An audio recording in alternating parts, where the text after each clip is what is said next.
The open road was supposed to be freedom, a canvas of endless possibilities stretching across America's heartland.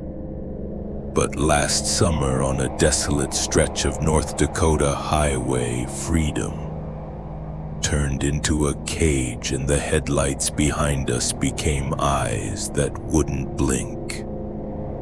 My friend and I, two women chasing a new life, found ourselves hunted by a stranger whose gaze burned through the night, leaving scars that no sunrise could erase. It was June, the air still carrying the damp chill of Seattle as I packed my car for the cross-country drive to Washington, D.C.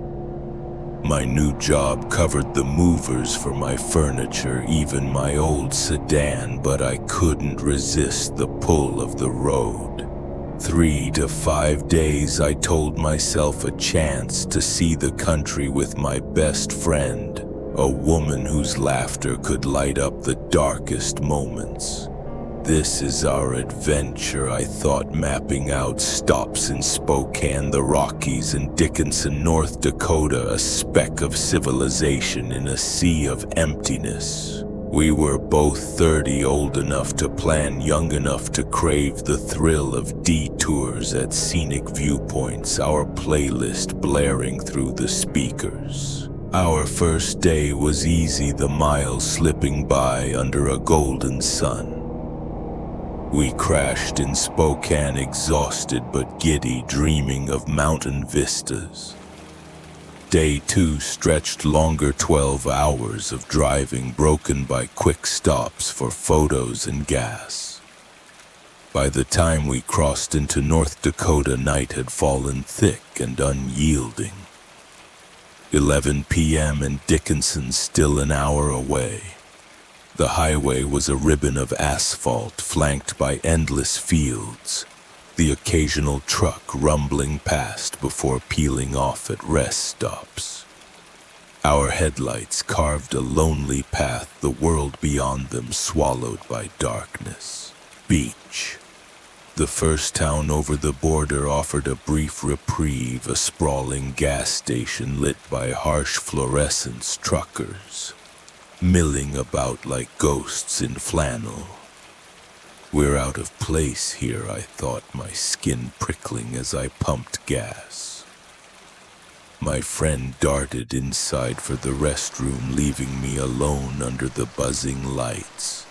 Men loitered nearby, their eyes sliding over me, but one stood out. In a beat-up sedan near the entrance, a man sat, his face half hidden in shadow. The glow of his cigarette flared and light glinted off his glasses, sharp and cold. He's watching me. My pulse quickened, but I kept my eyes on the pump, refusing to meet his gaze. Don't look, just finish. When my friend returned, her face tense, we didn't speak. I slid behind the wheel, peeling out faster than I meant to. The gas station shrinking in the rear view. Get back on the highway. Move.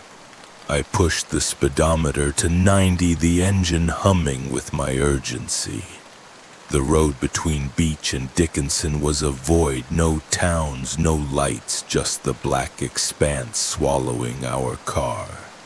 My friend fiddled with the radio static crackling through our playlist, but I barely noticed. My eyes flicked to the mirrors, searching the darkness behind us. 10 minutes passed, maybe 20, when she spoke, her voice low. There's a car back there. I glanced at the rear view and my stomach dropped. Headlights steady, too close. It's a highway, I said, my voice tighter than I wanted. They're just going the same way, but the lights didn't waver, keeping pace, neither passing nor falling back. Why aren't they moving? My friend shifted, her fingers twisting in her lap. They've been there a while, she whispered. I gripped the wheel, my knuckles white, telling myself it was nothing. You're tired, you're paranoid, but the light stayed, a relentless presence in the mirror. My heart thudded, a rhythm of dread building with each mile. This isn't normal. The road stretched on empty, the darkness pressing against our windows like a living thing. I pushed the gas harder, the speedometer creeping past 90, but the headlights matched us, unyielding. They're following us. My friend turned, her breath catching, but I hissed, "Don't look." Panic clawed at my chest, memories flooding in late-night true crime shows, stories of women vanishing on lonely roads. Not us, not here. Dickinson's exit loomed, a faint glow on the horizon. I signaled, my hands shaking, and eased off the highway, praying the car would pass. It didn't. At the first traffic light, red and mocking, I stopped, my breath shallow. The headlights pulled up behind us, too close, the car's grill filling my mirror. The cigarette's glow flickered, and I saw him, shaggy white hair, light stubble, glasses catching the streetlight. It's him. My friend gasped, but I snapped, "Don't move." My foot hovered over the gas, ready to run the light, but it turned green, and I swung toward our hotel, the car trailing like a shadow. The hotel's lot was dim, the lobby's lights a faint promise of safety. Get inside, now. I bypassed the parking spaces, pulling into the loading zone, my friend and I scrambling out, locking the doors. The man's car idled nearby, its engine a low growl. We reached the entrance, but the inner doors were locked after 11. No one got in without a key. We're trapped. I jabbed the buzzer, my heart hammering as his car door opened. He stepped out shorter than I'd imagined, his glasses glinting under the sodium lights. He's coming. His voice cut through the quiet, casual but wrong. You ladies staying here. My blood ran cold. Why does he care? I pounded the buzzer, my friend pressed against me. Her breath ragged. Footsteps approached, slow, deliberate, each one a nail in my nerves. He's too close.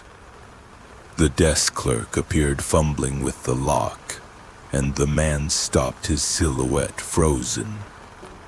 The door slid open and we stumbled inside. The clerk's voice distant as we babbled about being followed. The doors stay locked, he said, calling another employee to help us unload. I glanced back, but the man was gone. His car vanished into the night. Where did he go? We didn't sleep, our eyes fixed on the window, expecting headlights to reappear. Morning came gray and heavy, our car untouched, but our nerves shredded. He didn't want our stuff. The question gnawed at me, why follow us for an hour across a desolate highway just to ask a pointless question? What did he want? The clerk shrugged off our story, but I saw the flicker of unease in his eyes. North Dakota's roads, he said, could be strange at night. That drive changed us. I don't travel after dark anymore, filling up in daylight, scanning lots for lingering cars. You never know who's watching.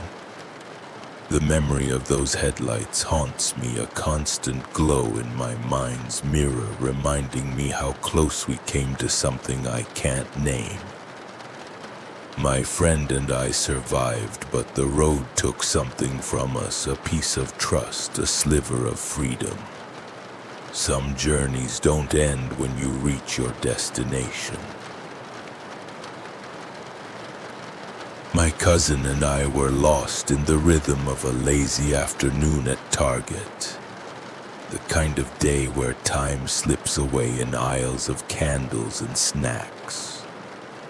The store hummed with life carts, rattling kids laughing, the scent of popcorn from the cafe.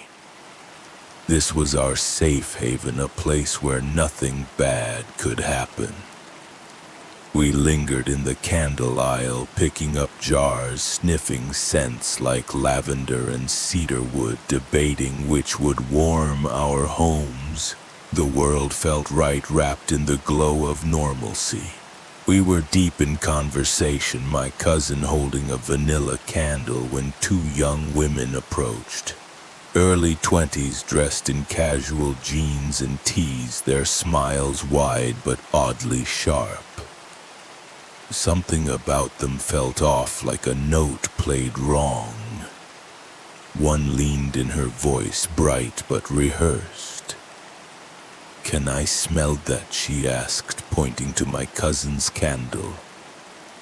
We nodded, expecting a quick exchange, but her friend grabbed a different candle from another aisle. Its label mismatched, and thrust it toward us.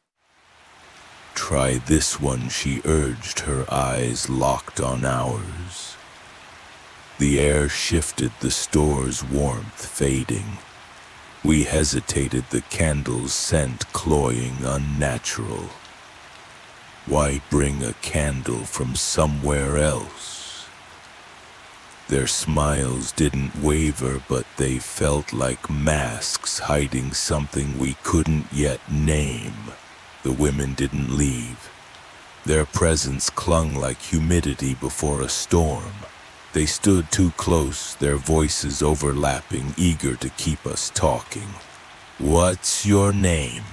one asked, her tone sweet but insistent. The question felt like a probe testing our defenses. We gave vague answers, first names only, no details, but they pressed harder. "Where do you live? What neighborhood?" My cousin glanced at me, her grip tightening on the candle. Why did they care? We mumbled about nearby, hoping to deflect, but their questions sharpened. "What do you do?" Like your exact job. Each word was a hook, trying to snag something personal. I forced a smile, my heart quickening. This wasn't normal small talk. The store's noise faded, the aisle narrowing to just us and them. They pivoted, their tone shifting to enthusiasm. "We're super into fitness," one said, her eyes glinting. "Love hiking, you guys should come with us." The invitation was sudden, jarring. They rattled off trail names, their voices urgent, as if we'd already agreed. My cousin shook her head, polite but firm. "We're not really into that." Their smiles flickered, but they didn't back off. "Oh, come on," the other pressed, stepping closer. "It'd be so fun. We need friends who keep up." The word "need" hung heavy, a demand dressed as friendship. My skin prickled, the candle's weight in my hand, a frail anchor. We tried to move on, sidestepping toward the next aisle, but they followed, their steps synchronized.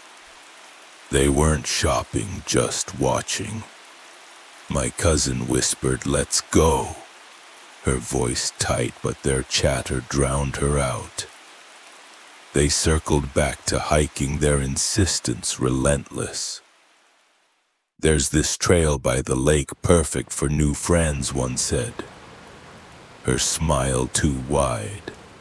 The word friends felt wrong, a lure cast into dark waters. We declined again, firmer now, but they didn't flinch. Then out of nowhere, one pointed at my cousin's bracelet. "That's cute, where'd you get it?" The shift was disorienting, their focus darting like predators, testing weak spots. They asked for our numbers, their voices casual but edged with urgency. Just to plan a hike, they said, but it felt like a lie. We refused, offering social media instead, hoping to escape. "Nah, we don't do that." One snapped, her smile gone. "Just give us your number." The demand was raw, stripped of pretense. We shook our heads, backing away, but they asked again, twice, 3 times, 4, ignoring each. No, as if it didn't exist, their eyes burned into us, unyielding, hungry. My heart pounded, the aisles, bright lights mocking our fear. We had to get out. We turned, walking fast, their gazes heavy on our backs. They didn't follow, or so we thought. We wove through the store, grabbing random items to shake the unease, but the weight of their stare lingered. Every glance over my shoulder felt like a trap. Near the checkout, I spotted them standing in the candle aisle, motionless, not shopping, just watching us. 5 minutes passed and they didn't move. Their stillness was unnatural, a predator's patience. What did they want? My cousin's face was pale, her hands trembling as she scanned our items. We weren't imagining this.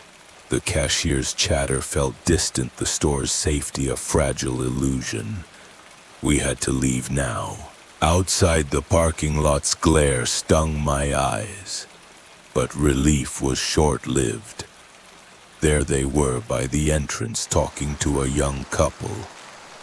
One woman held a phone, the couple's girlfriend, typing something into it. My stomach dropped. It was the same playbook: smiles, questions, a net closing around new prey. This wasn't random. Their eyes flicked toward us, a fleeting acknowledgement, then back to their targets. They were hunting, and we'd escaped their snare. We hurried to our car, locking the doors, the engine's roar a shield against the world. But the fear didn't leave, it clung, a shadow we couldn't shake. We drove in silence, the store's lights fading in the rear view. Their faces haunted us, their smiles a veneer over something sinister. At home, we called the police, our voices unsteady as we recounted the encounter. Target security and the shopping center were alerted, promising to watch for them.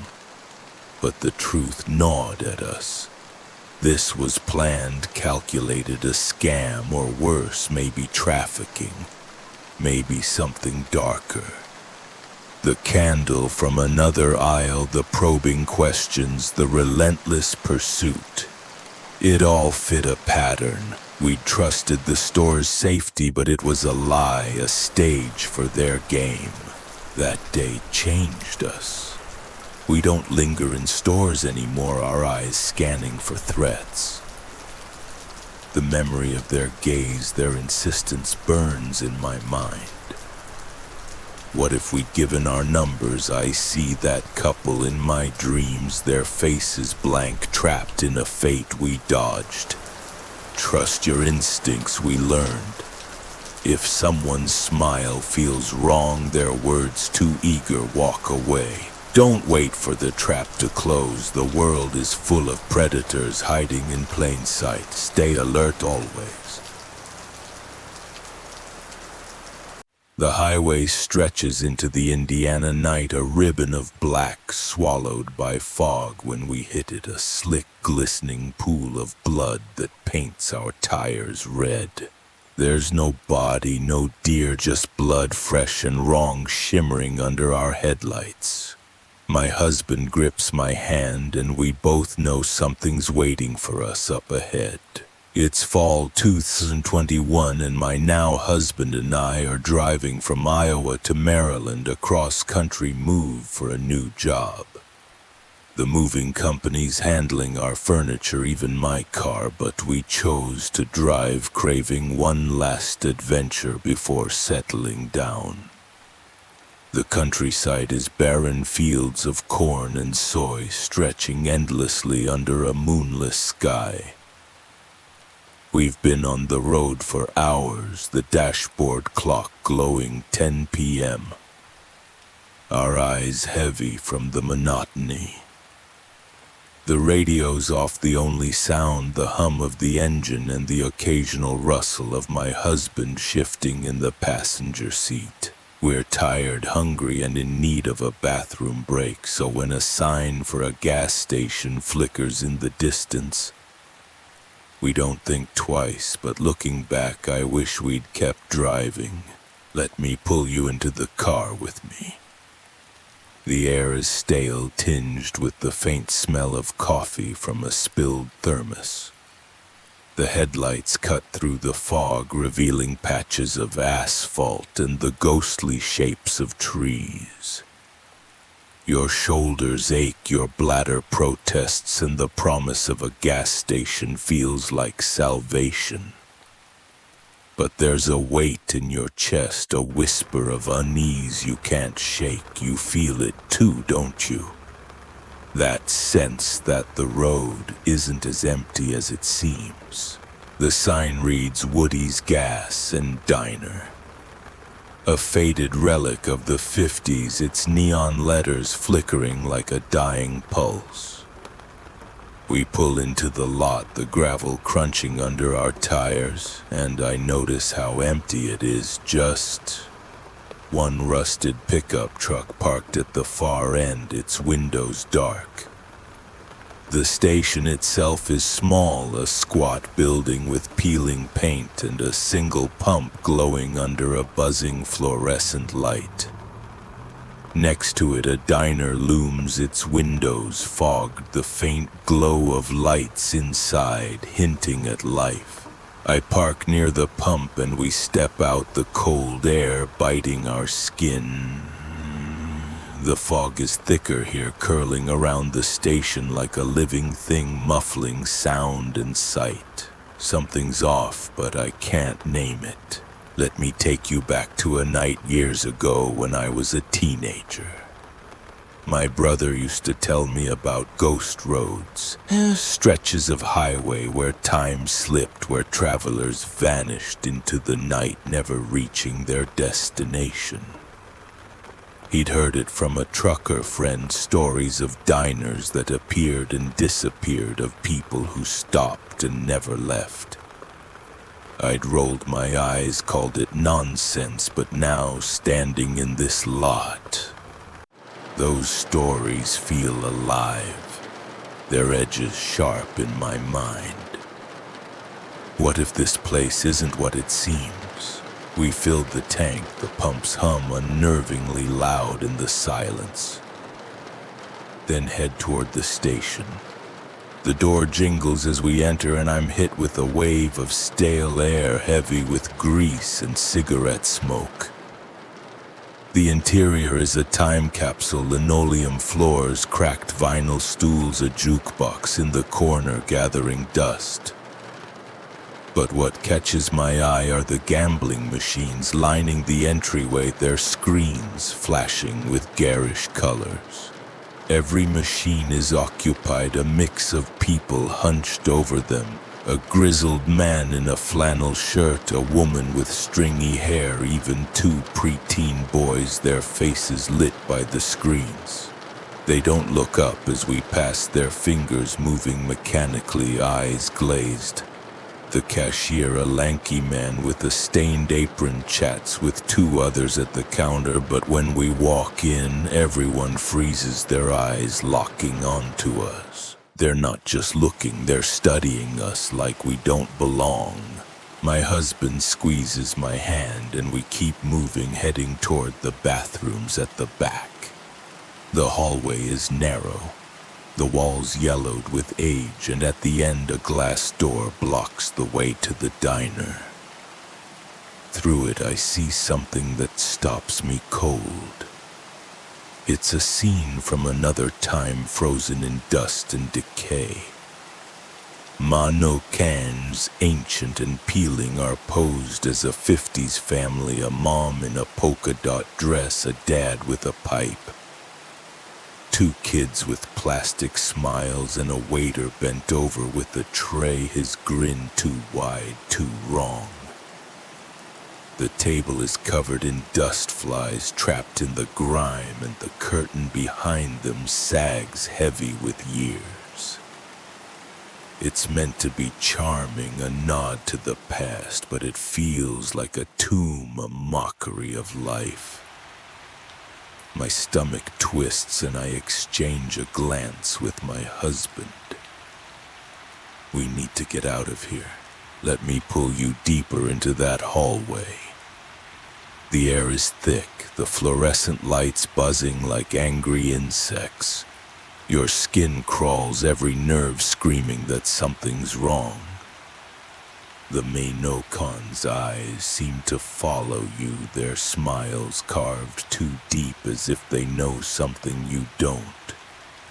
The silence is oppressive, broken only by the distant hum of the gambling machines, a rhythm that feels like a heartbeat. You're not just walking, you're being watched, and the station itself is alive, waiting for you to make a mistake. We use the bathrooms as fast as we can. The tiles cold and grimy, the mirrors clouded with age. I avoid looking at my reflection, afraid of what might stare back. When we step out, the hallway feels longer. The glass door looming like a barrier we shouldn't cross. We hurry back to the main area expecting the same crowd, but the station is empty. Completely, impossibly empty. The machines are dark, the stools vacant, the cashier and his friends gone. The jukebox is silent, the air heavy with a stillness that presses against my chest. We were in the bathrooms for maybe 2 minutes. Where did everyone go? There were no cars outside, no footsteps, no sign of life. It's like they were never here. My husband grabs my arm, his face pale, and we move toward the door, our steps quickening. The fog outside is thicker now, swallowing the lot, the pickup truck barely visible. We reach our car, fumbling with the keys, and I glance back at the station. For a moment, I swear I see a shadow in the window, a shape that doesn't match the Mano cans, but when I blink, it's gone.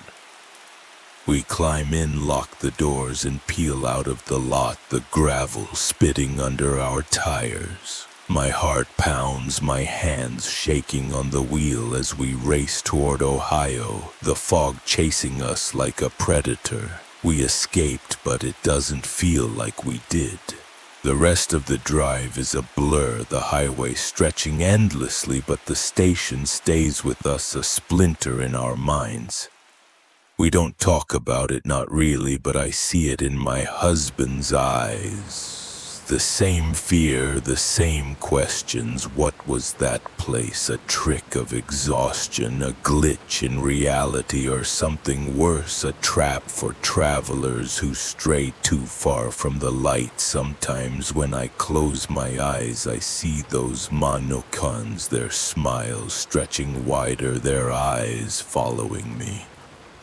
If you're ever on a lonely road at night with fog closing in and a gas station glowing in the distance, keep driving. Some places aren't meant for the living. The clock struck midnight and I sank into my couch, the glow of a movie fading to black on my TV. My apartment was quiet, the kind of quiet that wraps you in comfort, promising a restful night. I went to bed expecting to wake to sunlight and routine. Instead, I opened my eyes to darkness, standing in a place I didn't know, my phone's flashlight cutting through the void. I was in the abandoned pizza place on the edge of town, and I had no idea how I got there. The pizza place had been a ghost story in my town for years. Tucked away on the outskirts where the streetlights dimmed and the roads turned to gravel, it was a relic of brighter days. As a kid, I'd heard stories of its ball pits and inflatable slides, a haven for birthday parties and sticky-fingered kids. But that was long ago. The place shut down when I was young, its windows boarded, its sign faded to a peeling skeleton of letters. Driving past it, I'd always felt a twinge of unease, the kind that makes you glance away.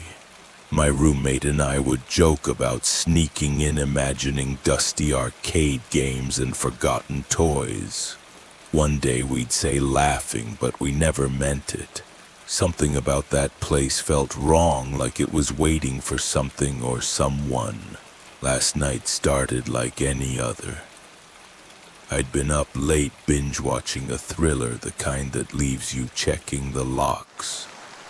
My apartment was small, cluttered with second-hand furniture and the faint smell of takeout. I brushed my teeth, turned off the lights, and crawled into bed, the mattress creaking under my weight. The world faded as I drifted off, the hum of the city outside a distant lullaby. You're safe here, I thought, a fleeting reassurance before sleep took me. But when I opened my eyes, I wasn't in my bed. I wasn't even in my apartment.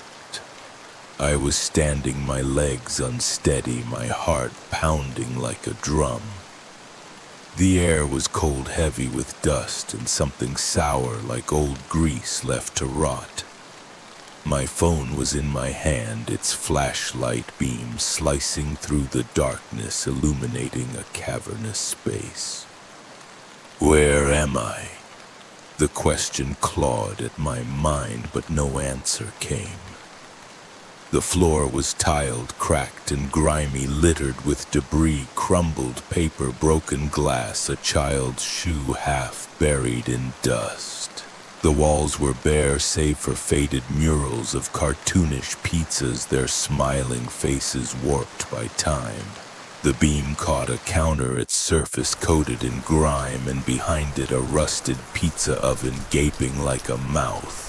I stumbled forward, my breath shallow, the silence so thick it pressed against my ears. My flashlight swept the room, revealing rows of tables, some overturned, their metal legs twisted like broken bones. A play area loomed in the corner, its ball pit empty, the plastic balls long gone, leaving a hollow pit that seemed to stare back.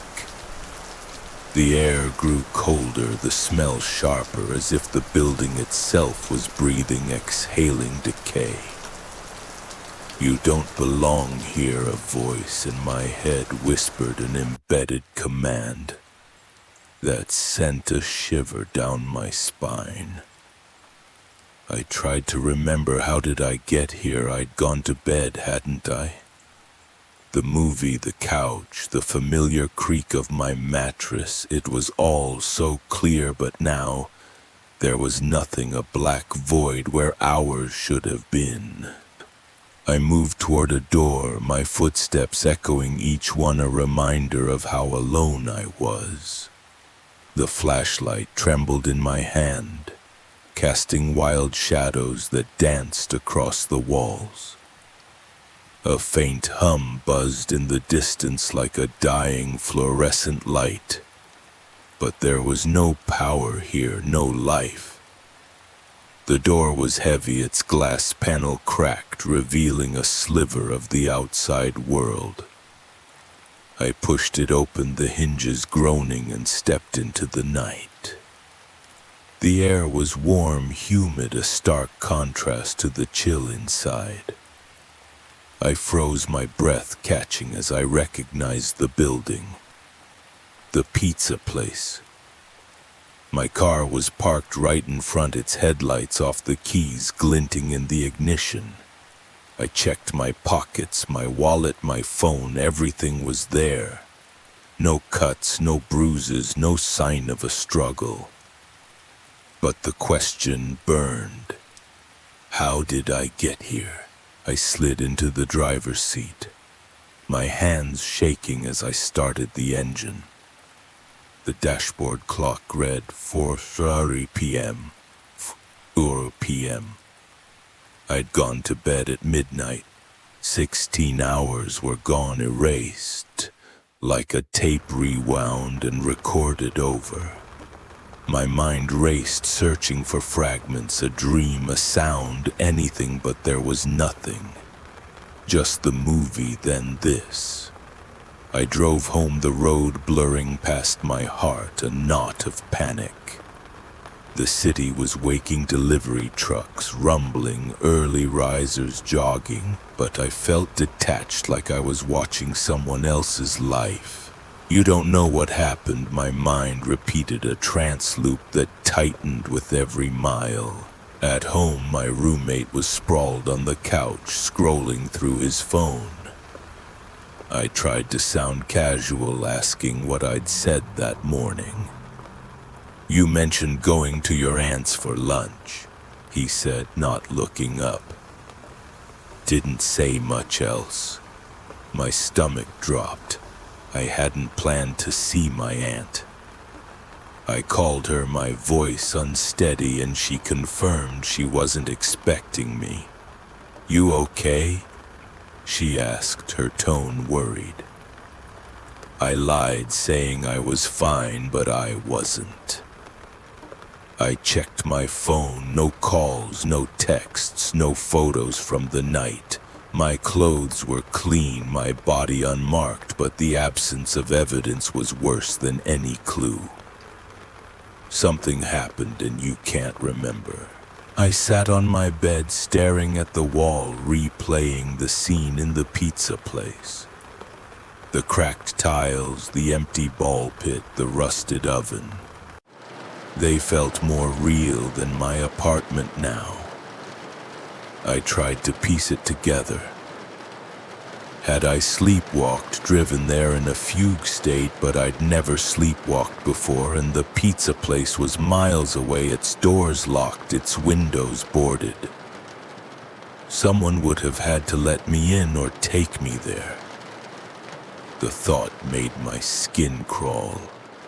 Was I alone in that place? The darkness, the silence, the way the air seemed to watch me. It didn't feel empty. It felt alive, like something was just out of sight, waiting. I haven't told anyone, not really. My roommate would laugh, call it a weird dream. My aunt would worry, insist I see a doctor. But this wasn't a dream. I can still feel the cold floor under my feet, smell the decay in the air. I drive a different route now, avoiding that stretch of road, but I can't avoid the questions. What happened in those missing hours? Did I go there willingly, or was I taken? And if I was, why was I let go? The pizza place sits there silent, abandoned, holding answers I'm not sure I want. But I know this, I'm not the same. Something changed in me that night, and the void in my memory is a shadow I can't escape. At 13, I thought the worst thing in the world was a sleepless night trapped in the flicker of a TV screen. But in my grandparents' village under a moonless sky, I learned what real fear feels like, a shadow that moved with purpose, chasing me through the dark, its presence colder than death itself. Years later, I still wake up trembling, wondering what I escaped that night. The summer I turned 13, I stayed at my grandparents' house in a quiet village, somewhere in Asia where time seemed to stand still. Their home was a 2-story relic, its wooden walls weathered by decades of rain and sun. The stairs clung to the outside, creaking under every step, leading to a balcony that overlooked a sprawling garden. The ground floor was rented out, so the kitchen and bathroom sat detached, tucked behind the house like forgotten outposts. This is home for now, I thought, curling up on the couch, the TV's glow my only company at 3 a.m. Sleep had always eluded me, and that night Gordon Ramsay's shouting on kitchen nightmares filled the slums, a distraction from the heavy stillness of the village. My bladder demanded attention, a sharp urgency cutting through my haze. Everyone was asleep, my grandparents upstairs, the tenants below, so I grabbed my phone, its dim screen, my only light, and slipped outside. The air was thick, humid, carrying the earthy scent of my grandmother's garden, where banana trees and wild vines tangled in the dark. Just a quick trip, I told myself, my sneakers scuffing the dirt path to the bathroom, a concrete shack behind the kitchen. The night was quiet, save for the faint chirp of crickets, but something felt off, like eyes watching from the shadows. As I approached the bathroom, my phone's light caught a shape on the far right, where the garden met the fence. A man, the figure was tall, human-like, but blurred, its edges melting into the darkness. My heart skipped, but I shook it off. It's just a plant, a trick of the light. The garden was a jungle at night, full of strange silhouettes. Inside the bathroom, the cold tiles grounded me, but the unease lingered. When I stepped out, the shadow was gone. See nothing. My rational mind took over, blaming exhaustion, but my skin prickled as I crossed the kitchen, the open-air space exposing me to the night. Then it came, footsteps heavy and fast, pounding the earth behind me. Someone's there. My pulse surged, a wild drumbeat in my chest. I didn't look back. Run! Now my legs moved before my mind caught up, carrying me toward the stairs. The footsteps grew louder, closer, each one a hammer against my nerves. I stumbled onto the balcony, my hands shaking as I gripped the railing and dared a glance back. What is that? A shadow stood by the kitchen wall, darker than the night, holding something's slippers and slamming them against the concrete, the sound sharp and unnatural. Its form flickered, not quite human, its edges wavering like heat off asphalt. My scream shattered the silence.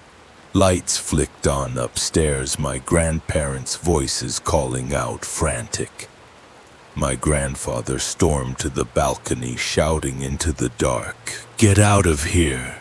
The shadow didn't move, didn't respond, just stood there, its presence a weight pressing against my chest. My grandmother pulled me inside, her hands trembling as she locked the door. "It's probably that drunk neighbor," she muttered, but her voice reversed.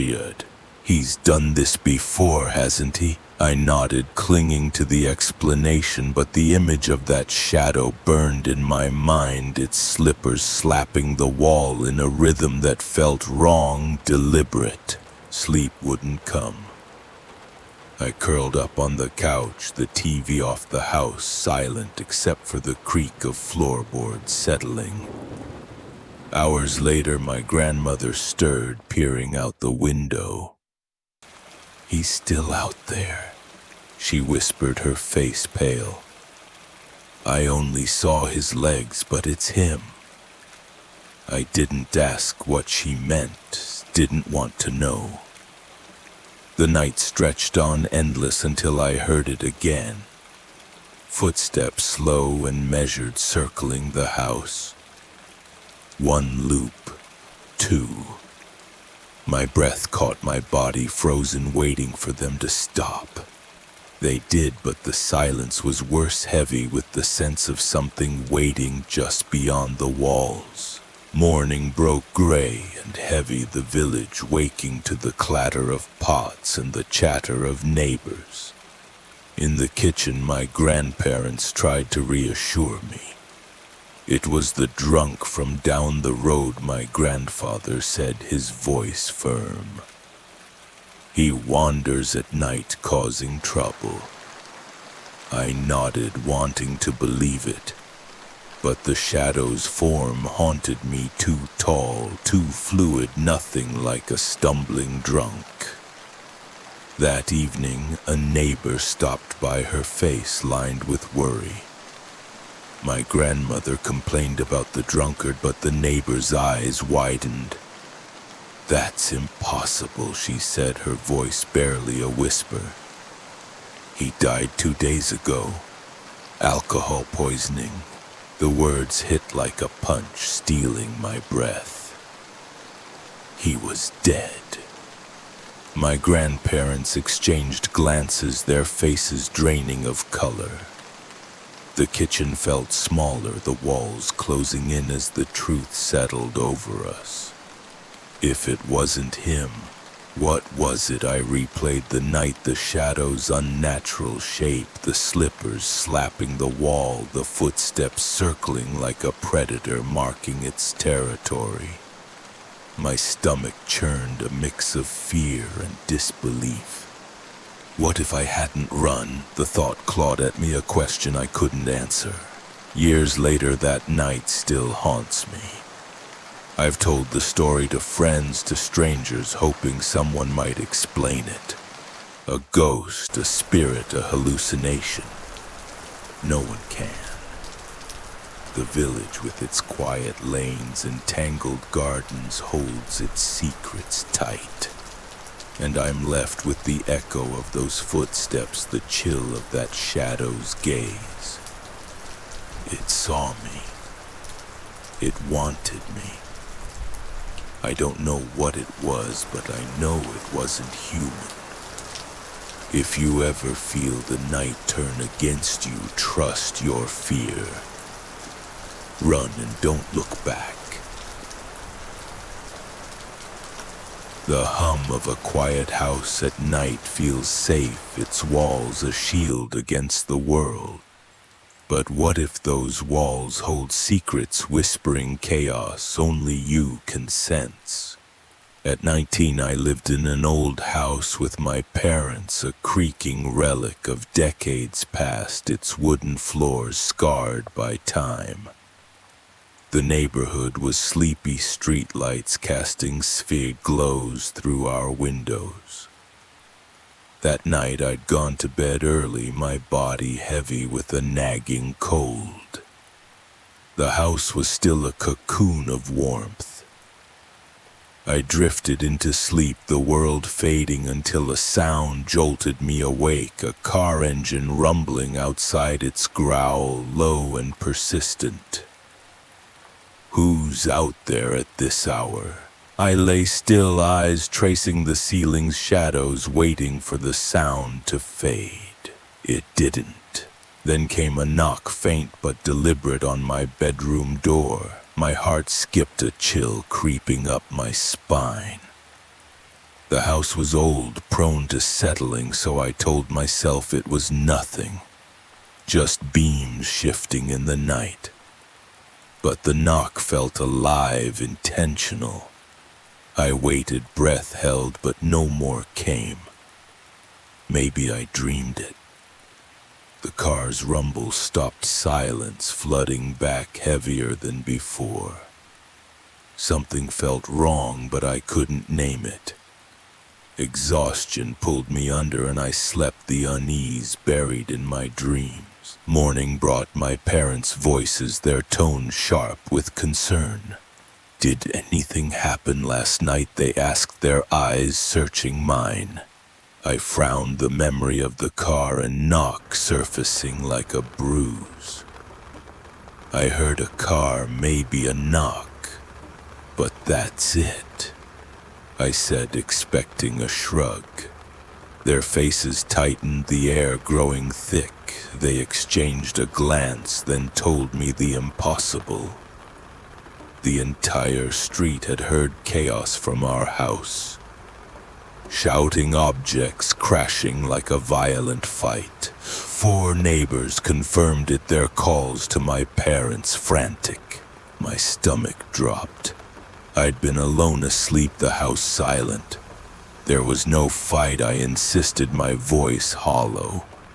But their words echoed a truth I couldn't touch. The neighbors had seen a car pull up, 2 men stepping out to check our door, worried for our safety. Yet I'd heard only that engine, that knock. The house felt different now, its walls watching its silence a lie. What had they heard? My parents brushed it off, blaming overactive imaginations, but I couldn't shake the chill. Something had stirred in our home, something I'd missed. The memory of that knock lingered, a warning I hadn't heeded. 2 years later, at 21, I still lived in that house, its quirks familiar but never comforting. The unease from that night had never left a shadow in my mind. One sleepless night, I wandered downstairs, the clock glowing 2 a.m. The house was dark, its silence a weight. I decided to make a sandwich, the kitchen's fluorescent light harsh against the night. As I reached for the fridge, a wave of anxiety hit me, sudden and sharp. My chest tightened, my hands trembling for no reason. The air felt wrong, charged with an unseen presence. What's happening? I shook it off, slicing bread, but the feeling grew, a pressure against my ribs. The house was watching. I grabbed my plate, eager to flee, but as I turned toward the hallway, terror crashed over me. Raw, primal, like a voice screaming, "Run!" My legs froze, the plate heavy in my hands. I forced a step, shutting the kitchen door behind me, and then it came. A woman's scream piercing from the living room. It tore through the silence, a wail of anguish, clear as if she stood beside me. My heart pounded, the plate slipping from my grip, shattering on the floor. I bolted upstairs, my breath ragged, the scream echoing in my skull. I burst into my room, locking the door, my body shaking. That scream wasn't human, it couldn't be. I waited, ears straining, expecting footsteps, chaos, anything. Nothing came. The house was silent, oppressively so, as if mocking my fear. Had I imagined it, I crept to my parents' room, their snores steady, untouched by the night. No one else heard it. The realization chilled me. I was alone in this, marked by something only I could sense. What was she, a ghost, a memory, or something darker? The living room's darkness loomed in my mind, a void where she waited. I didn't sleep, replaying the scream, the anxiety, the knock from years before. The house was alive, its secrets clawing at me. Morning came and my parents dismissed my story, their eyes kind, but skeptical. You were tired, they said, but I knew better. The scream was real, its pain etched into my bones. Why only me? I searched the house's history, finding nothing, no deaths, no tragedies. But the absence of answers was worse, a blank page where terror wrote itself. The house felt heavier now, its corners darker, its silence a threat. Years have passed, but those nights cling to me, their weight unbroken. The house is gone, but its shadows follow. I hear that scream in quiet moments, feel that anxiety in empty rooms. What was it trying to tell me? I've shared the story, hoping for answers, but none come. Some say ghosts, others say dreams, but I know what I felt. The knock, the chaos, the scream, they were real, a glimpse into something beyond trust your fear, I've learned. If the air turns heavy, if your gut screams danger, listen. The unseen is watching, waiting for you to hear its call. Don't ignore it, or you may face it alone. It's 1 a.m. in the Texas heat, and I'm patrolling an empty apartment complex, my boots echoing on the pavement. The night is still too still until my dog, a 120-pound Anatolian shepherd, freezes her hackles, rising, staring into the dark. Then I see him, a figure in a trench coat, standing by the gate, his single eye glowing like a cold star. He's not moving, but I feel it. He's been waiting for me. I am H, a security guard with 15 years on the job, working nights at a gated apartment complex in Texas to keep my rent low. The gig is straightforward: walk the grounds, check the gates, make sure no one's where they shouldn't be. I've seen my share of trouble, from bar brawls to sketchy drifters, but nothing shakes me much anymore. My partner in this is my dog, a massive Anatolian shepherd with a bark that could wake the dead. She's my shadow, her leash clipped to my belt, her eyes scanning the dark like a second set of mine. Tonight I'm relieving D, an old martial arts guy who's been at this longer than me. He's usually calm, swapping stories about his glory days. But when I pull up to the guard shack, his face is tight, his eyes darting to the shadows. Something's got him spooked, and D doesn't spook easy. Let me paint the night for you. The air is thick, heavy with the scent of asphalt baked by the day's 93-degree heat. The complex is quiet, its buildings looming like sleeping giants, their windows dark, save for the occasional flicker of a TV.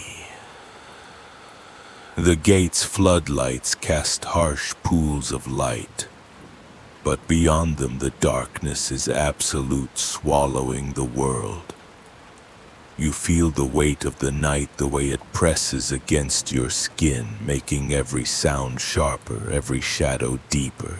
You know that feeling, don't you? When the world feels too quiet, like it's holding its breath.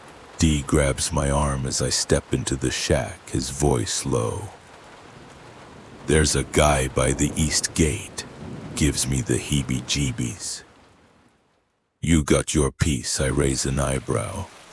D's not one for drama, and I've never known him to ask for backup. I carry a concealed firearm, but it's a last resort. Guns in this job tend to make things worse. Still, his fear is contagious, so I nod. I'll grab it. You good? He shakes his head, already halfway out the door. Just get your dog, H. And be careful.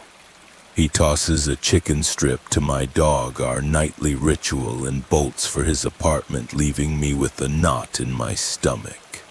Something's wrong, and it's not just D's nerves. Let me take you back to a story I heard years ago. When I was new to the job, an old guard told me about watchers, people who show up at night, not to steal or fight, but to observe. They'd stand just outside the light, staring, sometimes taking pictures, then vanish without a trace. He said they weren't human, not really, something else slipping through the cracks of the world. I laughed it off, chalked it up to too many late nights. But now as I head to my apartment to grab my gun, that story feels alive, its edges sharp in my mind. What if Dee saw one of them? I strap on my holster, the weight of the pistol unfamiliar after months of leaving it locked away. My dog senses my tension, her ears pricked, her body taut as I clip her leash to my belt. She's a beast, 120 pounds of muscle and instinct trained to protect, but muzzled tonight just in case. We head back to the shack, the night pressing closer, the heat clinging to my skin like a second shirt. I check the monitors, nothing out of place, just the usual grainy feed of empty lots and locked gates. But when we step out to patrol, my dog stops dead, her head low, a growl rumbling deep in her chest. She sees something I don't. The east gate is 100 yards away, its floodlight casting a stark circle on the pavement. Beyond it, the darkness is a wall, thick and unyielding. I squint, my hand resting on the holster. And there he is, a figure standing just outside the light, motionless like a statue carved from shadow. He's tall, draped in a trench coat that's wrong for the Texas heat. The hood pulled low over his face. My dog goes wild, her growl turning to a snarl, her body straining against the leash.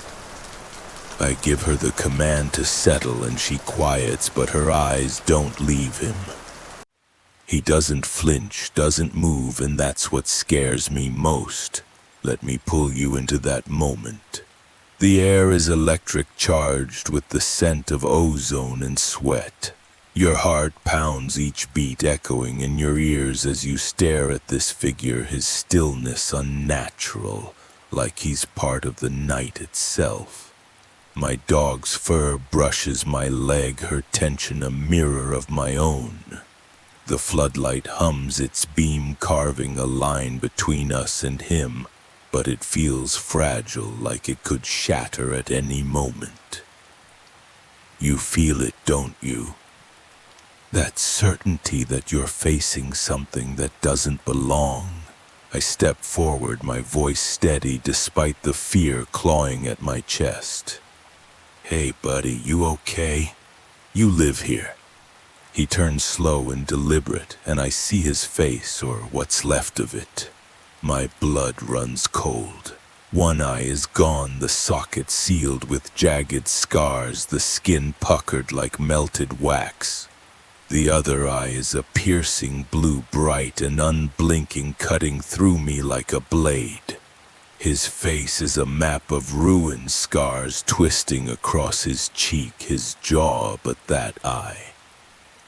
It's alive too, alive, holding me in place. He speaks, his voice soft, almost childlike. Yes, I'm fine, I swallow, trying to keep my cool. Haven't seen you around, I'm H, you knew I'm fishing, trying to gauge him. But his next words stop me dead. Has anyone ever told you that you have incredible eyes? The words hit like a punch, their intimacy jarring in this empty night. My hand tightens on the holster, my dog shifting closer, her growl low and steady. I tap her muzzle, freeing it just in case. Listen, man, you gotta move. If you don't live here, I can't let you stay. He goes rigid, his hand slipping into his pocket, and I don't wait. I draw my pistol, my voice hard. Get out now, last chance. He pauses, then pulls out not a weapon, but a disposable camera, small and cheap, its plastic glinting in the light. He lifts it, snaps a photo, the flash blinding me for a split second. Have a good evening, he says, that blue eye never leaving mine. Your eyes are beautiful. Then he turns and walks into the dark, the night swallowing him whole. Let me hold you in that aftermath.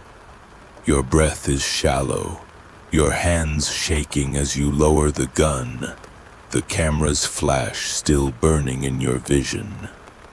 The gate looms behind you, its bars cold and unyielding. But the darkness beyond feels alive, watching, waiting. My dog presses against me, her warmth the only anchor in a world that's tilted off its axis. You're not just shaken, you're marked, and you know it. 5 minutes later, I'm still standing there, my pulse racing when the police roll up. A resident near the gate heard my dog and my raised voice called it in. I tell the officers what happened, the words feeling hollow, unreal. They patrol the area, their flashlights slicing through the dark, but find nothing. No footprints, no trace of the man.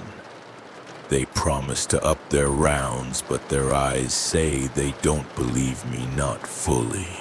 I clip the leash back on my dog, her muzzle back in place, and finish my shift. But the night feels different now, heavier, like it's watching me back.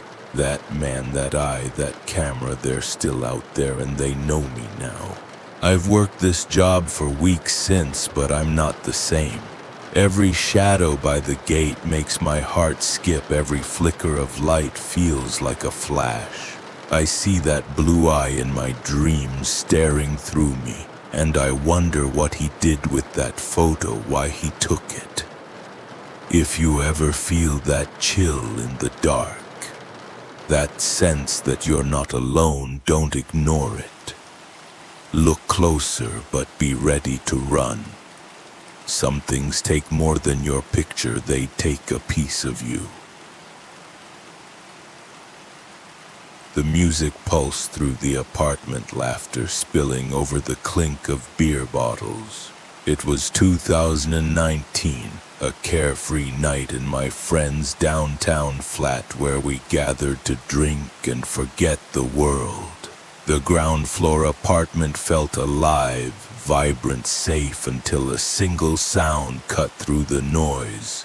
A sharp tap on the balcony fence, deliberate and out of place. Someone was out there watching us, and the night was about to unravel.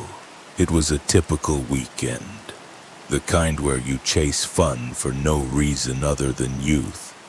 My friend, a 19-year-old with a contagious laugh, had invited a small group to her place, a corner unit in a bustling downtown complex. The apartment was cozy with fairy lights strung across the walls. A worn couch crammed with bodies and a playlist blaring pop hits. There were 6 of us, me, her, another girl, and 3 guys, all in our late teens or early 20s, caught up in the haze of cheap beer and easy conversation. Her boyfriend was there too, a quiet guy who rarely left the apartment since he didn't work. To the outside world, it might have looked like she lived alone, always coming and going while he stayed behind. That detail would haunt me later. The night was warm, the kind of sticky heat that makes you leave windows cracked and doors ajar. The balcony just off the living room faced a narrow alley, its wooden fence low enough to lean over. We were deep into a story about a disastrous road trip when the first sound came, a sharp, deliberate tap on the fence. It cut through the music, a single note of wrongness. We froze, glancing at each other, the laughter dying on our lips. Probably just a cat, one of the guys said, shrugging, but his eyes lingered on the balcony door. We turned the music back up, brushing it off, convincing ourselves it was nothing. But you know that feeling when something's not right, a whisper in your mind, an embedded command urging you to stay alert. Minutes later it came again, another tap, louder, more insistent. The room fell silent, the music now a faint hum as we strained to listen. I stepped toward the balcony, my heart thudding, and peered over the fence. The alley was dark, lit only by a distant streetlight, its glow barely reaching the shadows. Nothing moved. No cats, no people, just stillness. Someone's watching you. My mind hissed a trance loop that tightened my chest. We returned to the couch, uneasy, the air heavier now. The party's warmth fading.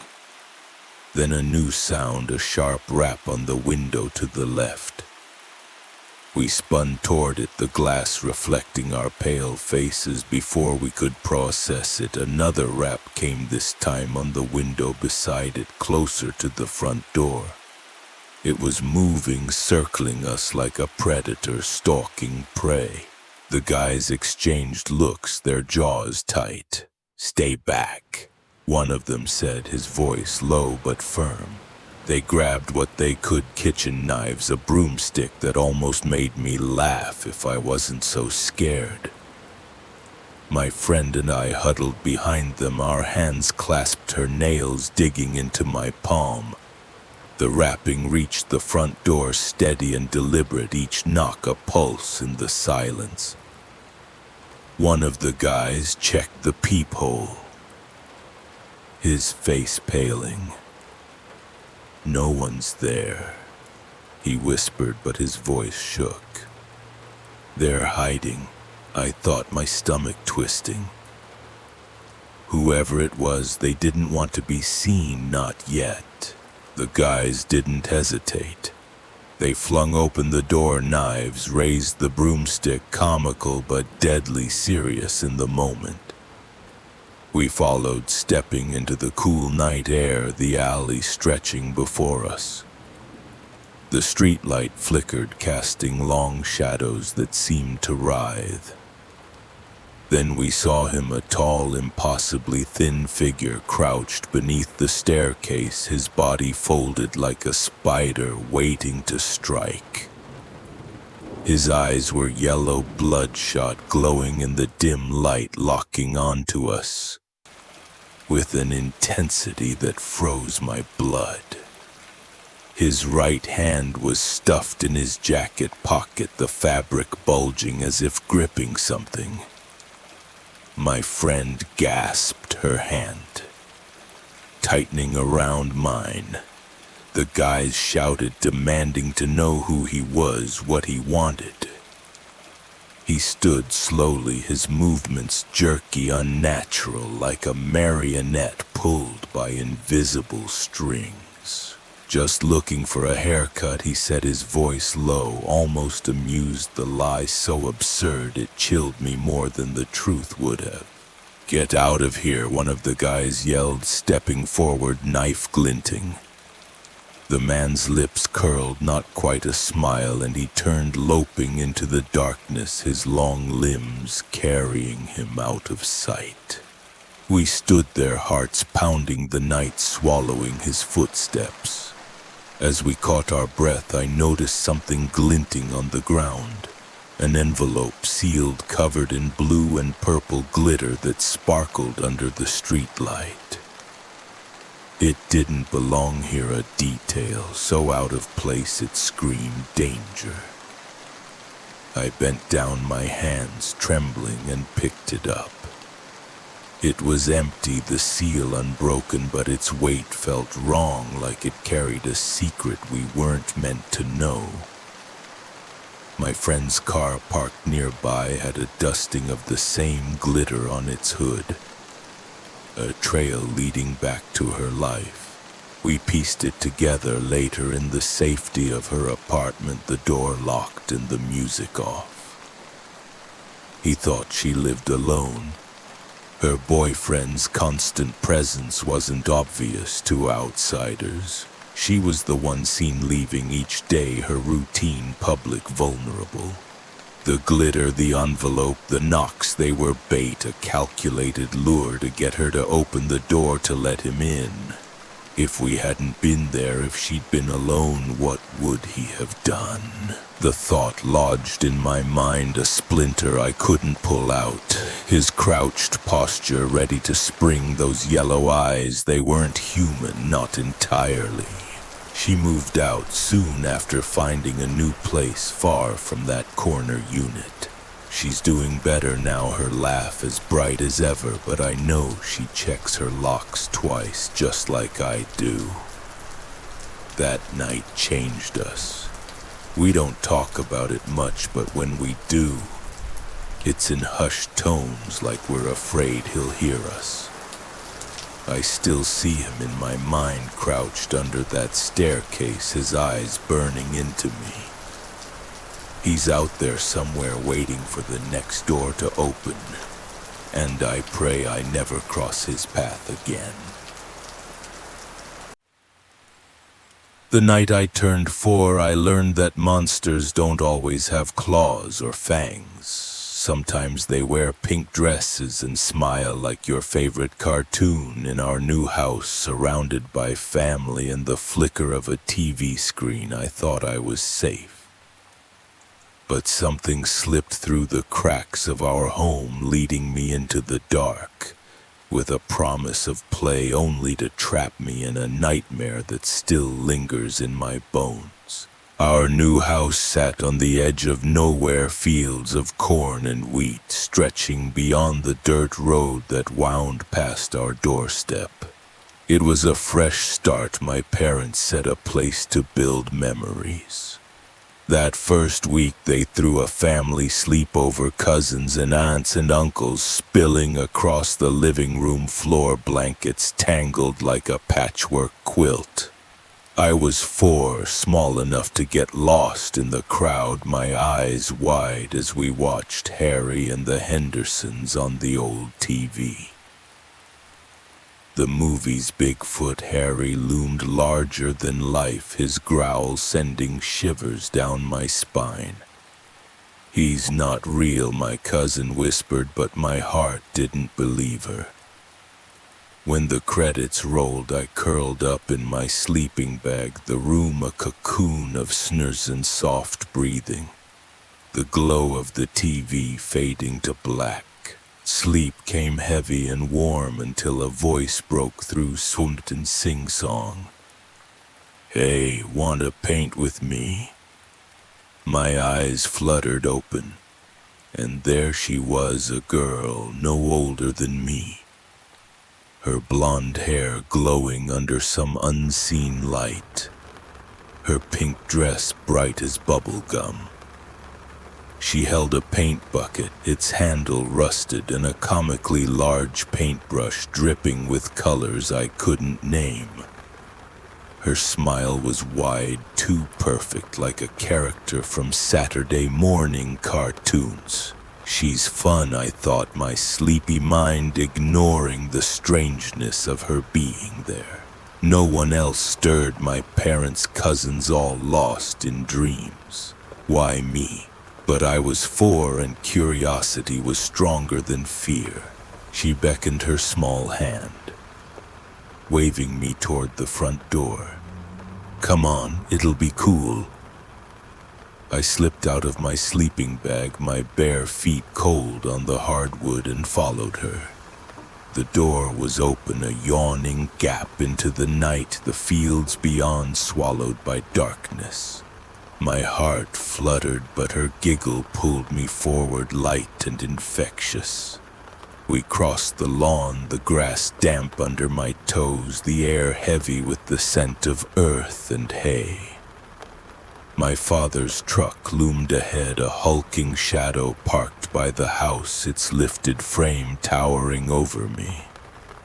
I can't climb that, I thought, my small hands useless against its high doors.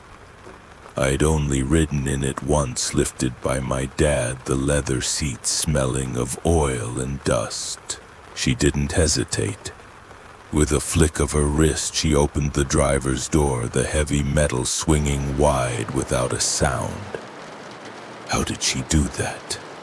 She set her paint bucket on the ground, its rim glinting in the moonlight. "Step up," she said, her voice sweet but firm. I climbed onto the bucket, my feet unsteady, and scrambled into the cab, the seat swallowing my tiny frame, the door closed behind me, the lock clicking into place. "Wait," I turned, but she was walking away, her pink dress fading into the dark, her paintbrush dragging behind her like a tail. Where's she going? Alone, the truck became a cage. The windows were black mirrors reflecting my wide eyes. Something's watching me. The air grew thick, pressing against my chest, the smell of leather now sour, suffocating. My mind flashed to Harry the Bigfoot, his massive form lurking just outside, ready to smash the glass. He's coming for me. Panic surged, a wild, choking thing. I screamed, my voice shrill, my small fists pounding the window. Tears streamed down my face, my breath hitching as I called for my dad, my mom, anyone. The truck didn't budge, its locks unyielding, the night outside a void. I don't know how long I screamed, but light broke through, a flashlight bobbing across the lawn. My dad's voice, sharp with fear, cut through the dark. "I'm here." The door yanked open and he pulled me out, his arms warm and solid. "How did you get in here?" he asked, his face pale, his eyes scanning the empty yard. I sobbed, pointing to where the girl had vanished, but there was nothing, just the bucket overturned, its paint long dried. Inside the house was still my family, asleep, the front door wide open. How didn't they hear me?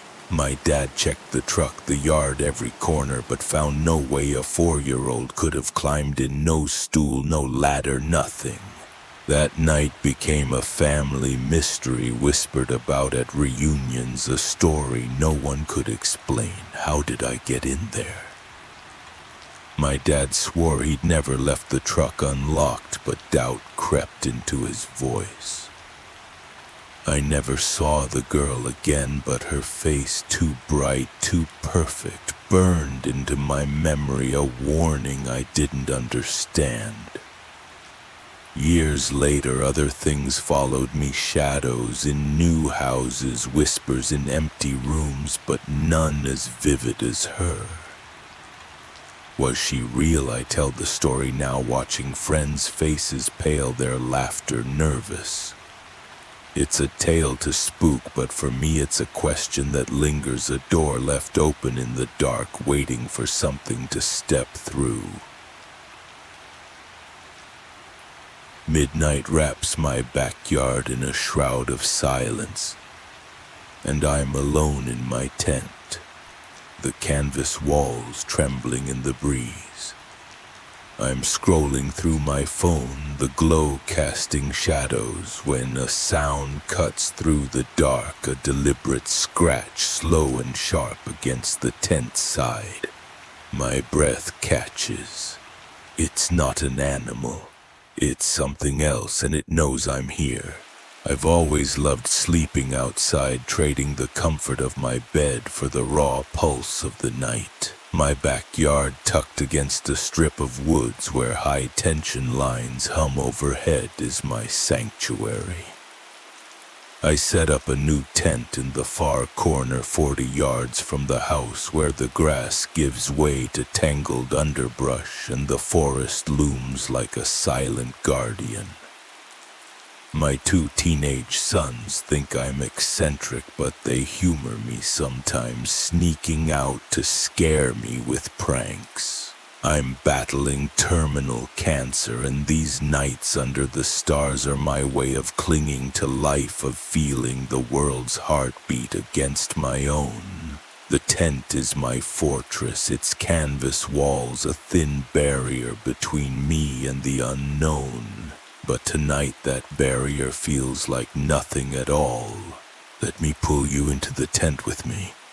The air is cool, heavy with the scent of damp earth and pine. Your sleeping bag is warm, but the ground beneath is hard, pressing against your spine. The phone's light stings your eyes, casting eerie shapes on the tent's walls, branches, leaves, or something more outside. The night is alive with distant sounds, an owl's haunting call, the rustle of leaves stirred by an unseen wind. You feel it, don't you? That moment when the familiar becomes foreign, when the dark starts to watch you back. The first night in the new tent was harmless. I was relaxing, listening to an audiobook when a scratching sound grazed the tent's door. I chuckled, thinking my sons were at it again.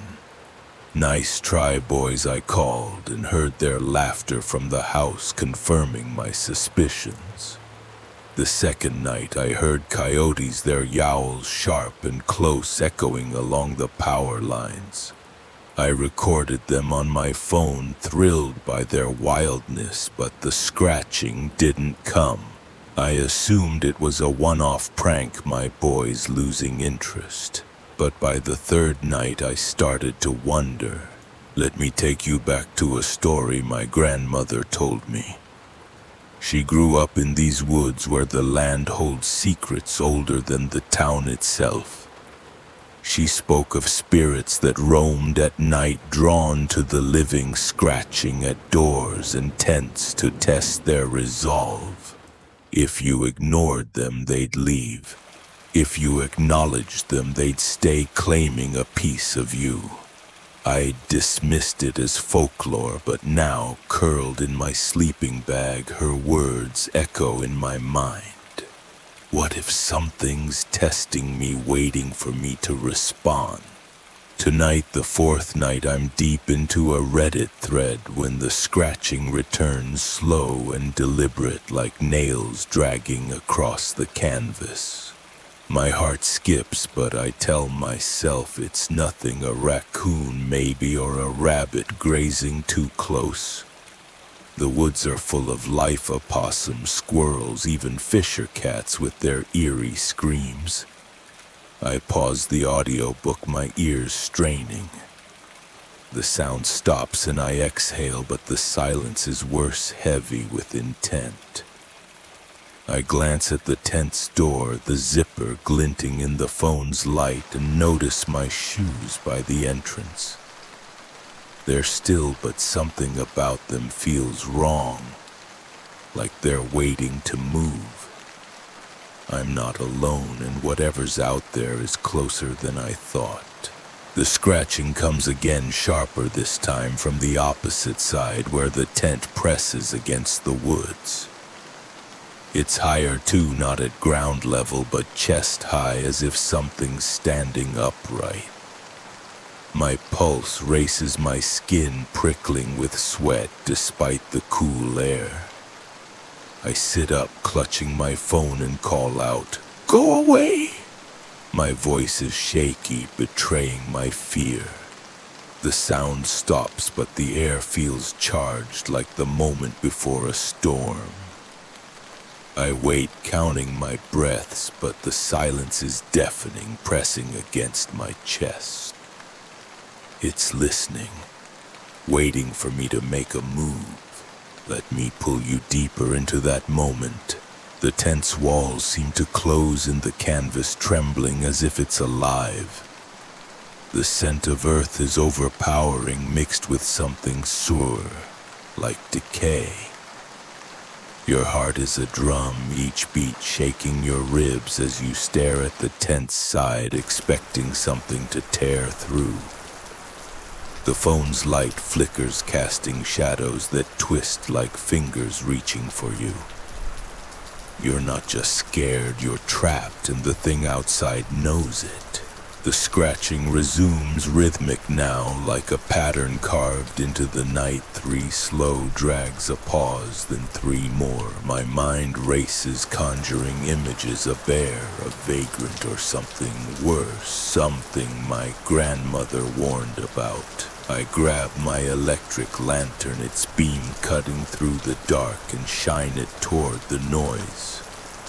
The canvas is unmarked, but my shoes, they're moving, hopping lightly on the tent's floor as if an invisible hand is toying with them.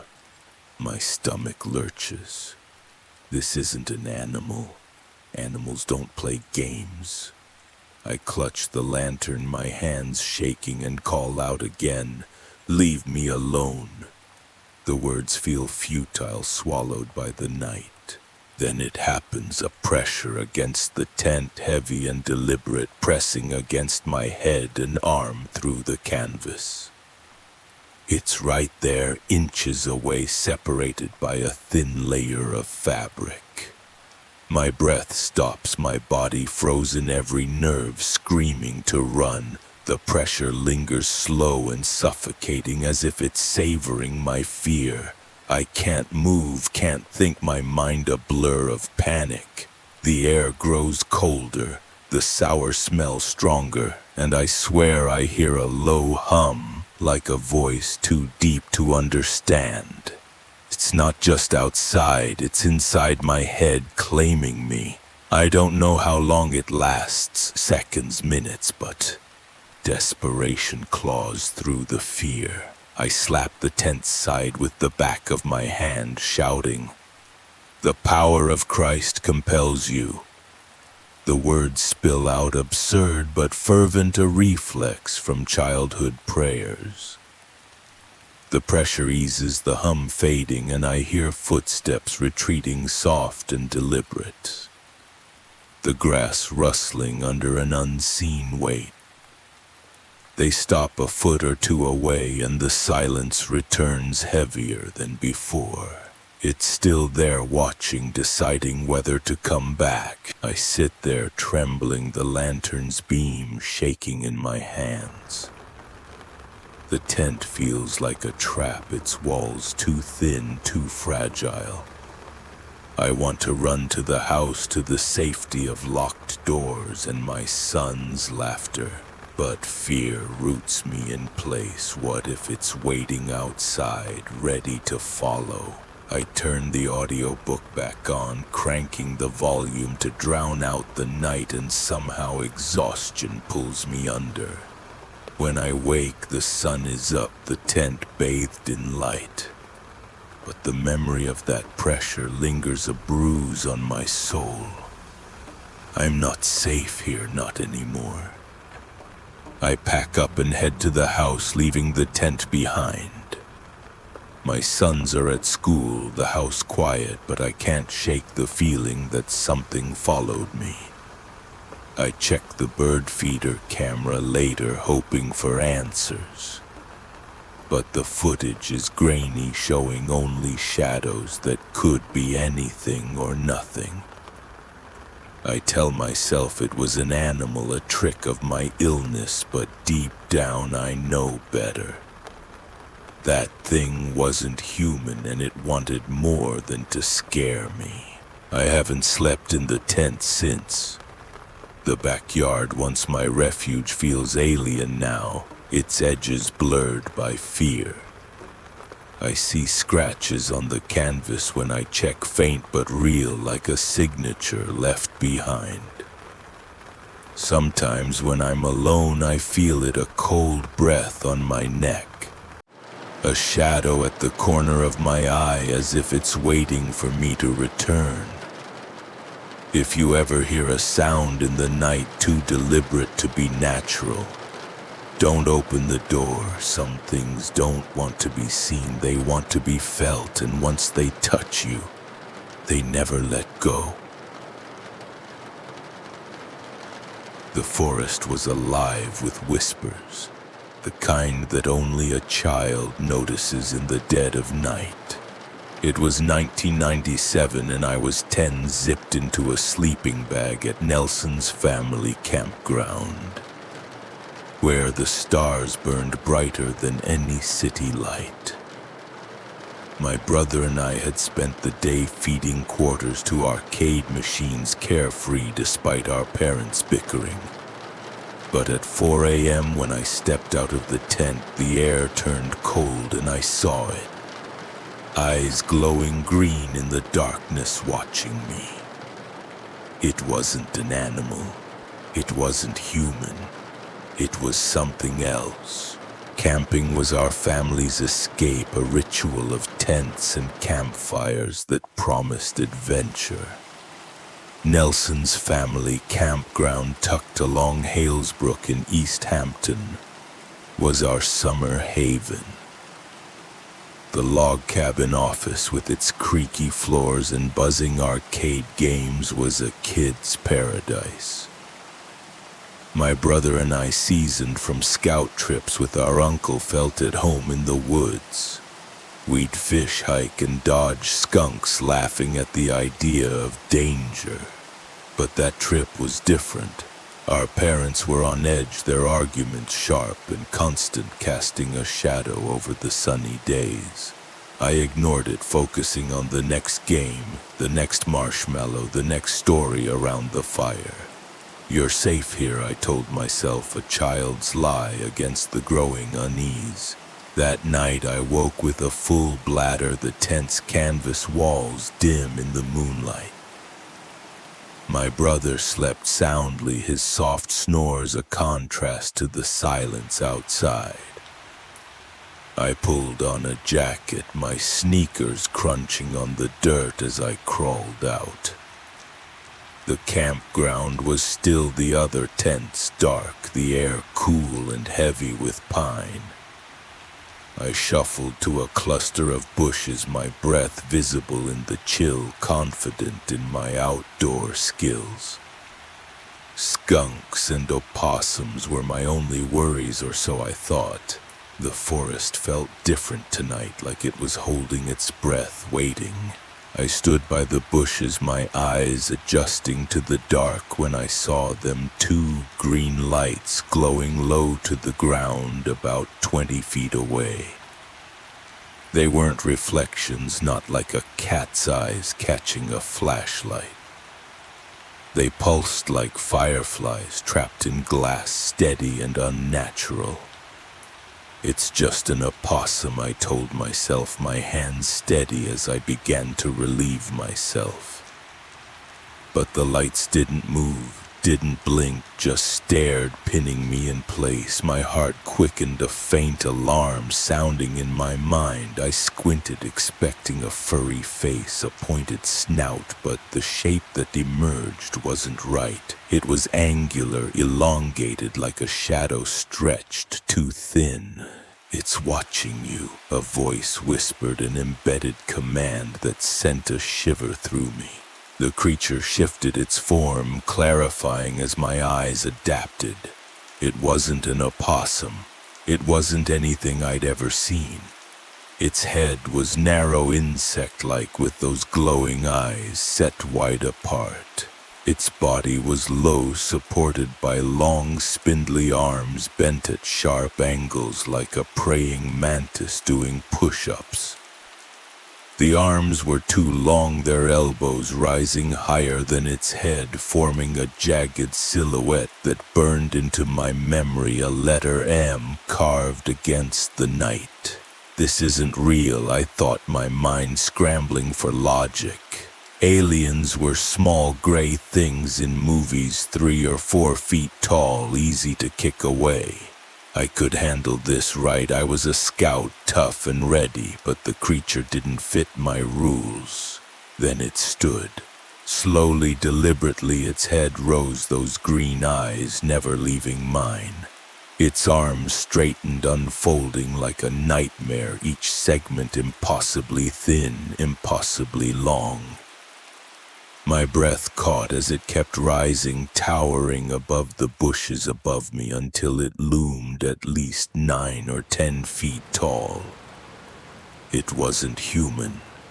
It wasn't anything from this world. Its body was sleek, almost skeletal, its surface catching the moonlight in a way that wasn't quite slit, like it flickered between realities. The air grew colder, the forest silent, as if every living thing held its breath. My legs froze, my body betraying me, rooted to the ground as I stared into those eyes. Eyes that didn't just see me, but judged me, dismissed me. I felt it before I understood it, a wave of disdain radiating from the creature. "You're nothing." It seemed to say, its presence a weight that crushed my courage. I was a bug to it, a fleeting curiosity not worth the effort to harm. The thought was worse than fear. It was humiliation, a child's bravado shattered by something vast, ancient, beyond my grasp. My mind screamed to run, but my body wouldn't move, trapped in a trance loop of those glowing eyes, that towering form, that silent contempt. It could end you, but it won't. Not yet. I don't know what broke the spell. Maybe a rustle in the trees, maybe my own desperation, but I screamed a raw, piercing cry that tore through the night. The sound jolted me into action, my legs finally obeying as I bolted for the tent. The forest blurred around me, branches clawing at my jacket, my heart pounding so hard I thought it would burst. I dove into the tent, zipping the flap shut, burrowing into my sleeping bag like it could shield me. My brother woke frantic, demanding to know what was wrong. I stammered about the creature, the eyes, the height, but the words felt hollow, inadequate. My parents, roused by my screams, were furious, scolding me for waking the campground. They marched to the bushes, their flashlights cutting through the dark, finding nothing but trampled grass taller than any man. It was there, I insisted, but their doubts drowned me out. The rest of the trip was a haze. I barely slept, my eyes fixed on the tent's walls, expecting a long, spindly arm to rip through. My brother teased me, calling it a dream, but his laughter never reached his eye. He knew I'd seen something, even if he didn't believe what. Years later, he'd bring it up, joking about my alien scare, until he passed away too young, too soon. His death made the memory sharper, a wound that never healed. I'm older now, with a life far from those woods, but that night haunts me. What was it, a dream, a night terror? I want to believe that, but I can't. Those eyes that disdain were too real, too vivid. It wasn't just watching me, it knew me and it didn't care. Midnight in an ancient university building where the hum of my violin weaves a cocoon of safety. But tonight that sanctuary will shatter and the darkness will watch me. As a music student at a small Canadian university, I craved solitude to perfect my craft. The rehearsal rooms tucked in a creaking, musty building were my refuge. Built decades ago, the structure sprawled with endless hallways, stairwells, and forgotten corners. Its walls stained by time. Beyond its windows lay a marsh, a walking trail, and the distant murmur of the ocean. I'd spent countless nights here, my bow dancing across strings until 2 a.m. undisturbed. The security guards, with their predictable 11 p.m. patrols, always announced themselves, their boots echoing like a metronome. This place was mine, a fortress of sound.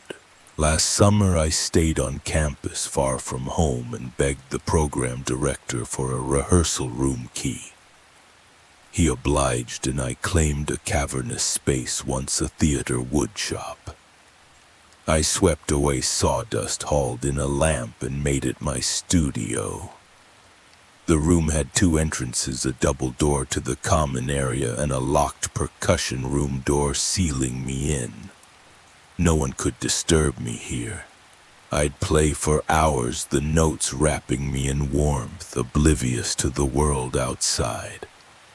Even when other students returned gear late, they'd knock politely, their voices familiar. I was untouchable, or so I thought. That night the air felt heavier, the building's usual creaks sharper.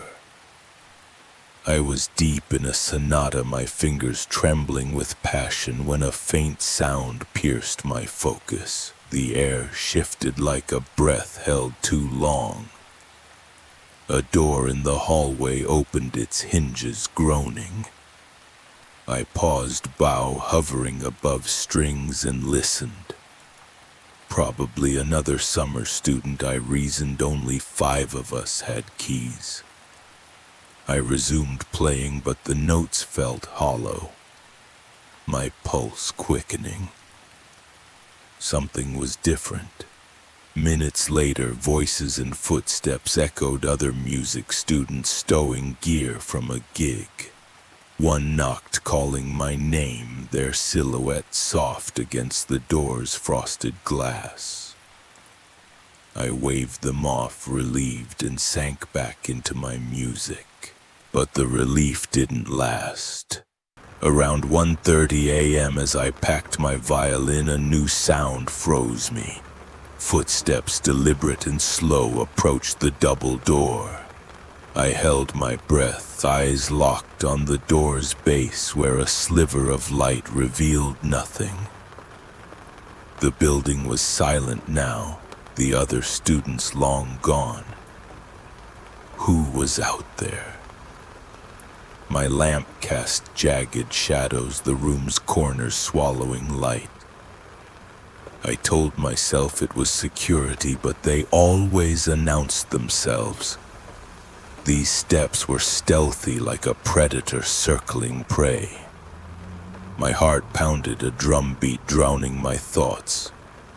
I clutched my violin case, its weight a flimsy shield, and waited. Then I saw it, a hole in the wall, a jagged square where an exhaust vent once hung. I'd covered it with plastic during my cleanup, a careless fix. Now that plastic quivered as if nudged by unseen fingers. My gaze darted between the door and the hole, every nerve screaming. The footsteps stopped, and the silence was worse, thick, suffocating. Something was watching. I stared at the hole, thigh-high and shrouded in shadow, and then it happened. A figure bent down, their face obscured, but I caught a glimpse. Black hair, brown clothing, and eyes glinting in the dim light.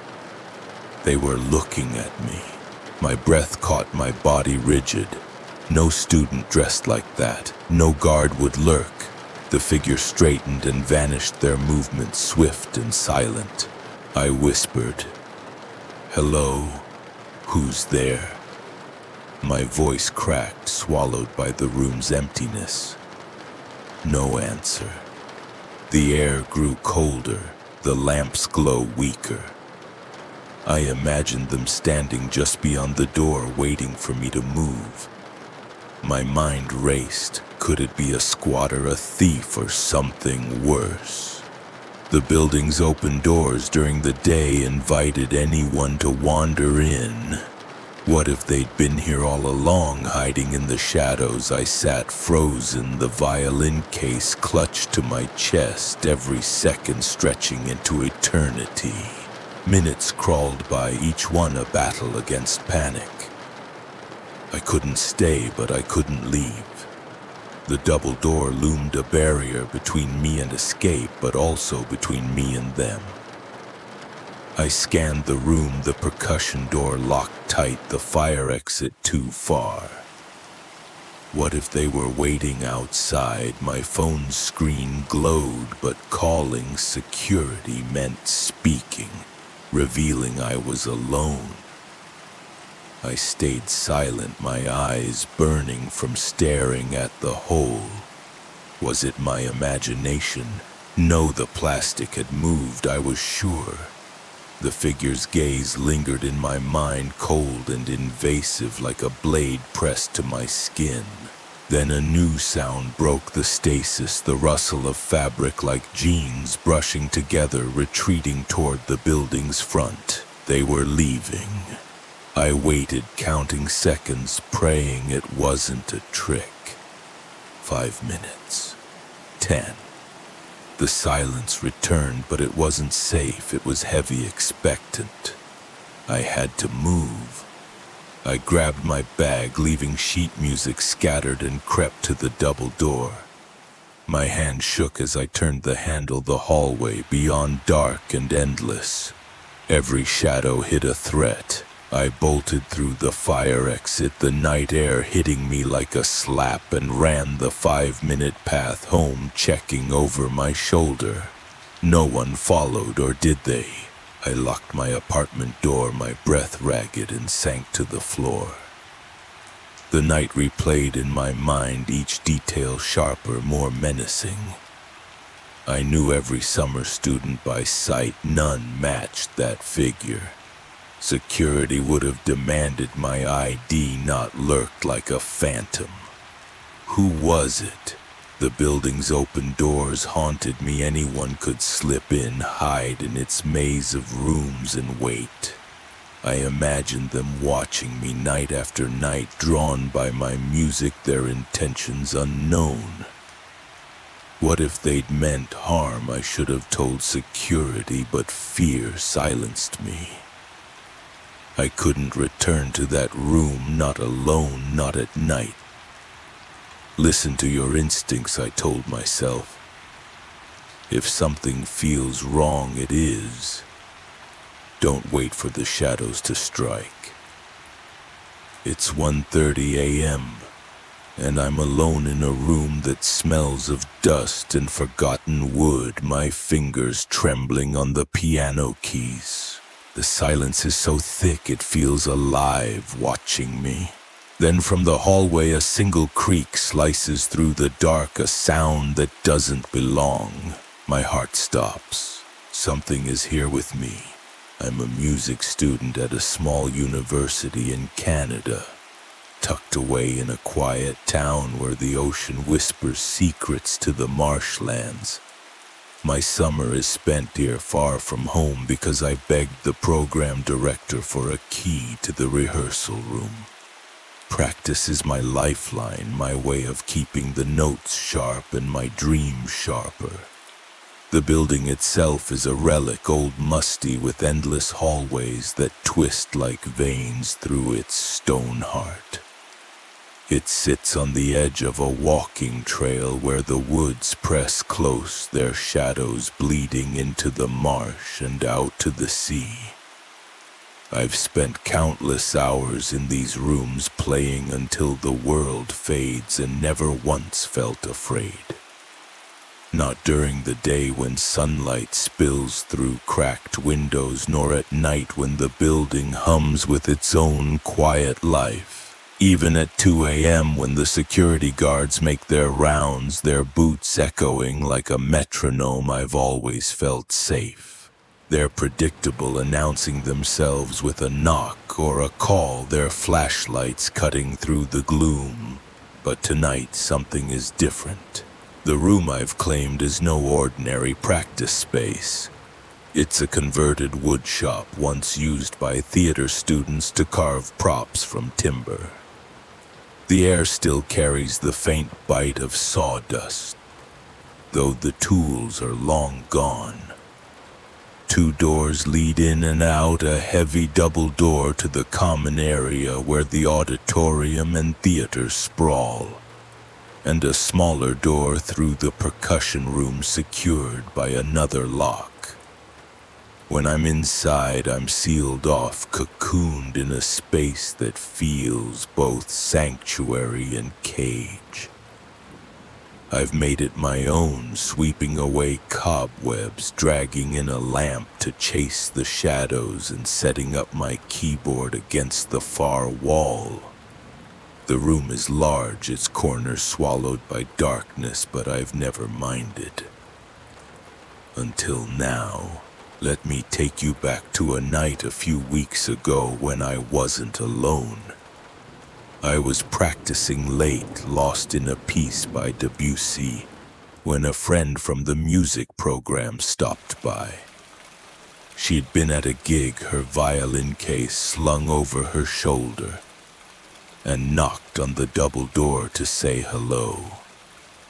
We laughed about the building's quirks, the way the pipes groaned like a dying beast, how the wind rattled the windows like impatient fingers.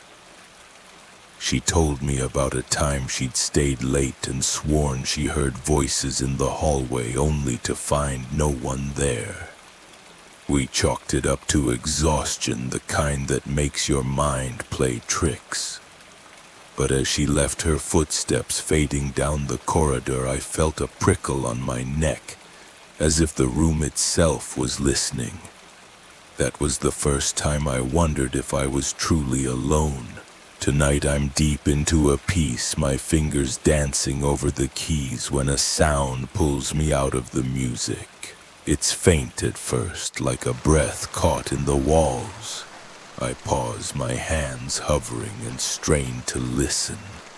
The building is old. It creaks and sighs like an aging giant. But this is different. A deliberate sound, sharp and out of place. A door opens somewhere in the hallway, the hinges groaning in protest. My pulse quickens, but I tell myself it's nothing.